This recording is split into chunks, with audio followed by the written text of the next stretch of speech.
ছোট বাচ্চাটি খাবার খায় না, সেজন্য তার মা তাকে অনেক বকা দেয়। বাচ্চাটি খাবারগুলো নিয়ে বাইরে ফেলে আসে।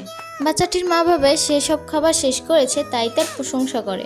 ফেলে দেওয়া খাবারগুলো একটি গরিব বাচ্চা খায়। এগুলো দেখে ধনী বাচ্চার অনেক খারাপ লাগে। তখন সে তার মার কাছে যায় এবং বলে, আমার ক্ষুধা লেগেছে।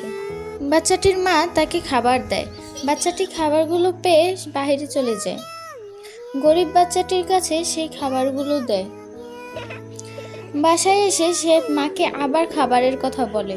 তখন তার মা অনেকগুলো খাবার নিয়ে আসে। আবারও সে সব খাবারগুলো নিয়ে বাহিরে চলে যায় এবং গরিব বাচ্চাটির সাথে মিলেমিশে খেতে থাকে। বাচ্চাটির মা এগুলো দেখে অবাক হয়ে যায়।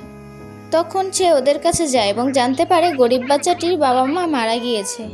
মহিলাটি সেগুলো শুনে অনেক কষ্ট পায় এবং বাচ্চাটিকে নিয়ে সে বাসায় চলে আসে এবং অনেকগুলো খাবার দেয়। তারা একসাথে থাকে তারপর থেকে।